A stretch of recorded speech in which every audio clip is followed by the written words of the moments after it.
Aspirational Narmada જિલ્લામાં સાંસદ આદર્શ ગ્રામ યોજના અંતર્ગત વિદેશ મંત્રી ડોક્ટર એસ જયશંકરની ગ્રાન્ટમાંથી તેમજ સીએસઆર એક્ટિવિટી હેઠળ એસ્પિરેશનલ ડિસ્ટ્રિક્ટ અને એસ્પિરેશનલ બ્લોકમાં લોક કલ્યાણના અનેક કાર્યો થઈ રહ્યા છે. તેમાં વિદેશ મંત્રીના 5 ગામોને દત્તક લઈને ભૌતિક સુવિધા પ્રદાન કરવાના જે કામોની સમીક્ષા અર્થે કેન્દ્રીય હાઉસિંગ અને અર્બન અફેર્સ વિભાગના જોઈન્ટ સેક્રેટરી અને એસ્પિરેશનલ નર્મદા જિલ્લાના કેન્દ્રીય પ્રભારી સચિવ રવિકુમાર અરોરા નર્મદા જિલ્લાની મુલાકાતે પધાર્યા હતા અને જિલ્લાના અમલીકરણ અધિકારીઓને વિકાસ કામો અંગે પ્રેરક માર્ગદર્શન પૂરું પાડ્યું હતું.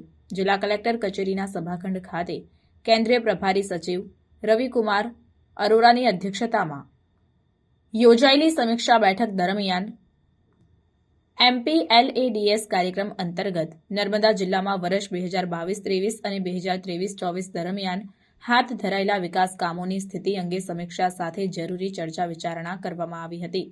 જિલ્લામાં શિક્ષણ અને આરોગ્યના ક્ષેત્રે જરૂરી ઇન્ફ્રાસ્ટ્રક્ચર સાથેની સુવિધા અને સોલાર રૂફટોપ યોજના અંતર્ગત આગામી સમયમાં હાથ ધરવાની થતી કામગીરી અંગે પ્રભારી સચિવે બેઠકમાં ઉપસ્થિત જિલ્લાના અમલીકરણ અધિકારીઓને જરૂરી માર્ગદર્શન પૂરું પાડ્યું હતું. જેમાં સીએસઆર એક્ટિવિટીને જોડીને સોલાર રૂફટોપ યોજના હેઠળ કેટલાક ગામોની પસંદગી કરવામાં આવી.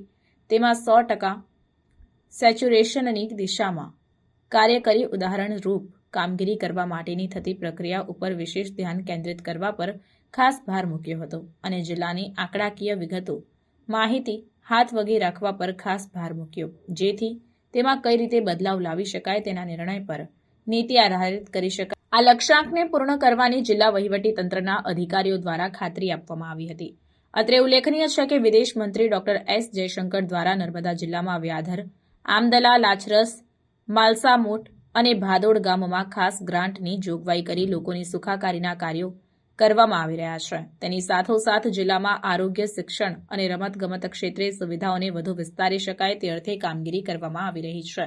એક જ ગામના વધુ લોકોને યોજનાનો લાભ આપીને તેમની સુખાકારીથી બીજા ગામોના લોકો જે તે યોજનાનો લાભ લેવા પ્રેરણા મેળવી શકે.